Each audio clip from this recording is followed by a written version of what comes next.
मेरी साली की शादी हुए 2 साल हो गए। मैं शादी से पहले ही उससे संबंध बना रहा था। मेरी पत्नी को आज तक इस बात की जानकारी नहीं है। जब साली की शादी हो रही थी उस समय मुझे बुरा लग रहा था, लेकिन यह तो होना ही था। यह सोचकर मैं खुद को समझा लिया और शादी में शामिल हुआ और शादी बहुत धूमधाम से हुई। मेरी साली साहिबा का नाम पूनम है। जब भी पूनम हमारे घर आती तो करीब 5-6 दिन के लिए हमारे घर पे ही रहती।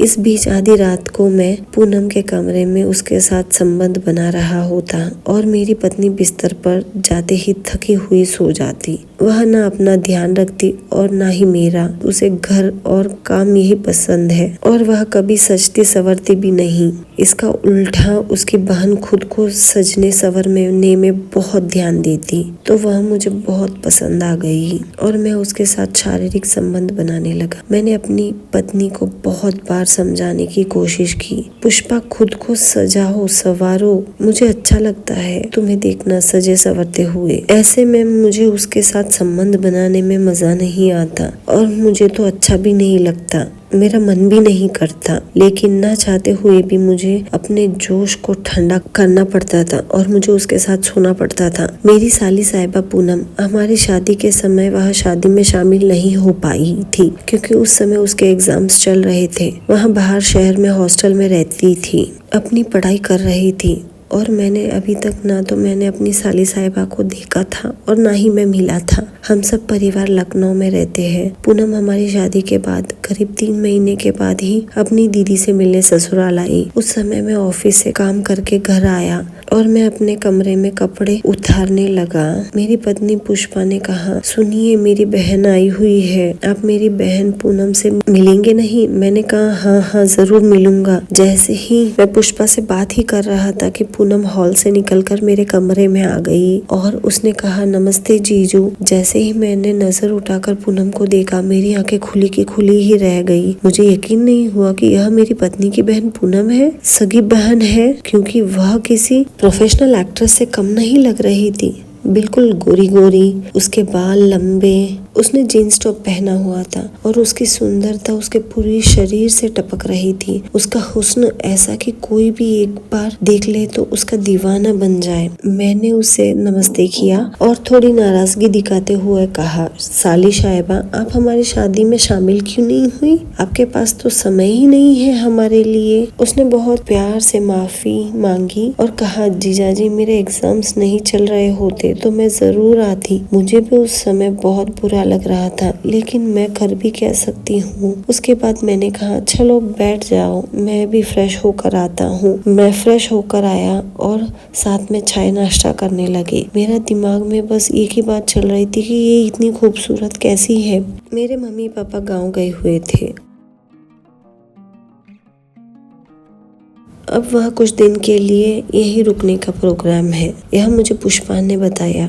मैं यह सुनकर ही खुश हो गया कि चलो पूनम के साथ समय नहीं मिल रहा है तो इसके साथ ही। उसका कमरा ठीक मेरे कमरे के सामने था। अब रात हुई। जैसे ही मैं अपने कमरे में सोने गया, मुझे आधी रात तक नींद नहीं आ रही थी। उसका वह फिगर, वह उभरा हुआ सीना, पतली कमर, लंबे घने बाल, हुस्न ऐसा कि आंखों से पल भर भी दूर न हो। बस वह मेरी दिमाग दिल में सब कुछ छाई हुई थी। मैं अपने साली साहिबा पूनम मेरे दिलो दिमाग में घूमने लग गई। अभी उसके कमरे में जाऊं और अपने दोनों हाथों से उसके चेहरे को लेकर उसके होठों को चूम लूं, उसके पूरे जिस्म को चूम लूं। मैं मन ही मन सोच रहा था, काश पुष्पा की जगह मेरी साली साहिबा पूनम मेरी बीवी होती। आज कितनी हसीन दिन होता। जब मेरी शादी पुष्पा से तय हो रही थी उस समय भी पूनम हॉस्टल में थी, दूसरे शहर में। तभी मैं उससे नहीं मिल पाया। बस मुझे अभी तक उसका नाम ही पता था और जब पूनम से मिला और उसे देखा तो दिल में बेचैनी सी हो गई। मेरी शादी इससे हो जाती, मुझे यह लग रहा था। अपने कमरे से धीरे से उठा।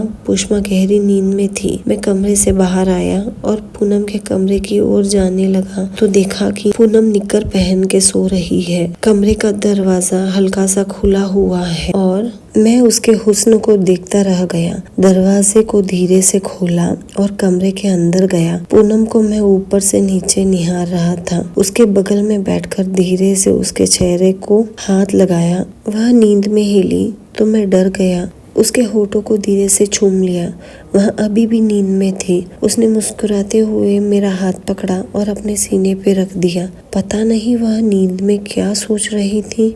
शायद उसे अच्छा लग रहा था, लेकिन वह नींद में यदि जग जाती तो फिर क्या होता, यह सोचकर मैं धीरे से कमरे से बाहर निकला और अपने कमरे में जाके सोने की कोशिश करने लगा। लेकिन आंखों से नींद कोसों दूर थी। सुबह हुई और मैं उठकर अपने ऑफिस जाने की तैयारी करने लगा। पुष्पा किचन में नाश्ता बना रही थी। मेरी साली साहिबा जैसे ही उठकर हॉल में आई, उसका सुबह सुबह सा खिला हुआ चेहरा देखकर मुझे बहुत अच्छा लगा। ऐसे लग रहा था गुलाब का फूल खिल रहा है। मैं बस उसे किसी भी बहाने से देखने की कोशिश कर रहा था। अब ऑफिस का समय हो रहा था। मैं ऑफिस चला गया, लेकिन वहाँ भी मेरा काम में मन नहीं लगा। ऐसा लग रहा था बस पूनम को बाहों में भरकर उसके जिस्म को चूम लूं, उसे भरकर प्यार करूं। एक रात जब पुष्पा गहरी नींद में सो रही थी, पूनम के कमरे के पास गया तो देखा वह भी गहरी नींद में सो रही है।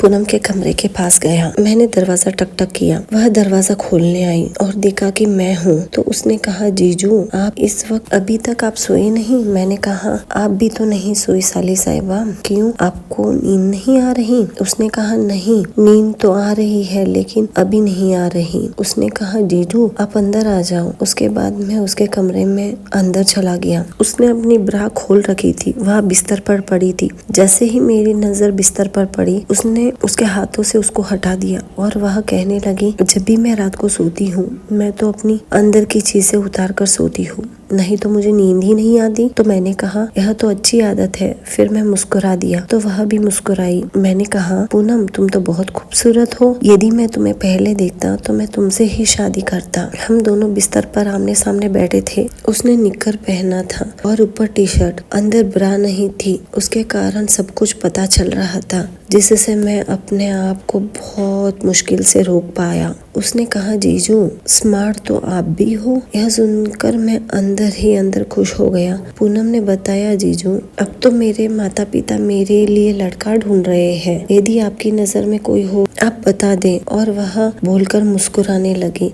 यह सुनकर मेरा दिल बैठ गया। मैंने कहा, किसी और की क्या जरूरत, मैं ही तुम दोनों बहनों के लिए काफी हूँ। तुम दोनों को मैं संभाल लूंगा। यह सुनकर वह मुस्कुराई और उसने कहा, जीजू मुझे संभालना आपके बस की बात नहीं है, आप मेरी दीदी को संभालो। मैंने कहा, क्यों साली साहिबा, मेरे में क्या कमी है? मैं आपको नहीं संभाल सकता, ऐसा क्यों? उसने मुस्कुराते हुए कहा, मुझे वैसा लड़का चाहिए जो मुझे भी प्यार करे और मुझे संतुष्ट करे। तो आपके बस की बात नहीं है। यह सुनकर मैं अपने हाथ उसके जांघों पर रख दिया और कहा, साली साहिबा एक मौका तो दे के देखो, पता चल जाएगा कि कितना संतुष्ट कर पाता हूँ आपको। उसने अपनी जांघों पर रखा मेरा हाथ को अपने हाथों में लेकर अपने सीने पर लगाते हुए कहा, जीजू आधी रात का समय हो रहा है, जीजू साली एक साथ एक बिस्तर पर बैठे, कुछ गलत ना हो जाए। तो मैंने कहा, यदि कुछ गलत भी हो जाए तो कोई दिक्कत नहीं। मैंने कहा, पूनम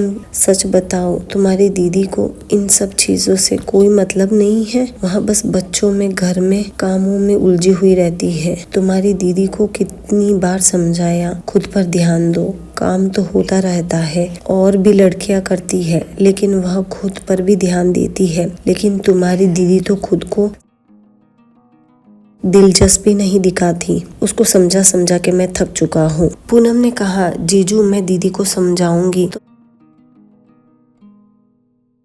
वह अभी तक नहीं समझी तो अब आगे क्या समझेगी? मैं बोलते बोलते पूनम के गले जा लगा। पूनम ने मुझे अपनी बाहों में भर लिया। आधी रात का समय, खुद को मैं ना रोक पाया और पूनम के पूरे जिस्म को चूमने लगा।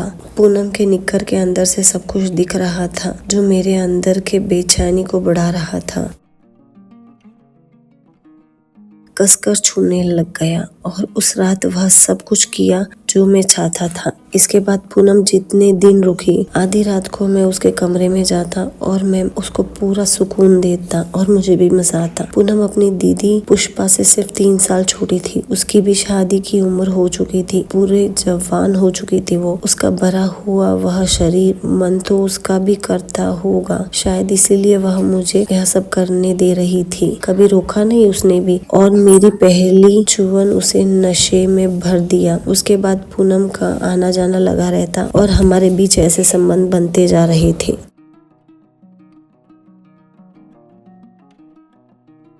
रहने लगी। अक्सर मैं वहां जाता और पूनम से मिलता। पूनम भी जब उसके पति काम के सिलसिले में बाहर जाते तो वह मुझे बुला लेती।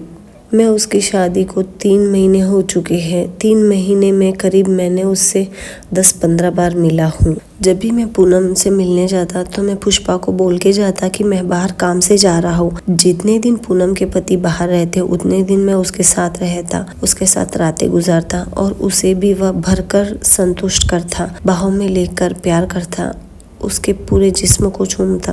पूनम भी मेरे प्यार के लिए इतनी बेताब रहती जितना मैं उसके लिए बेताब रहता।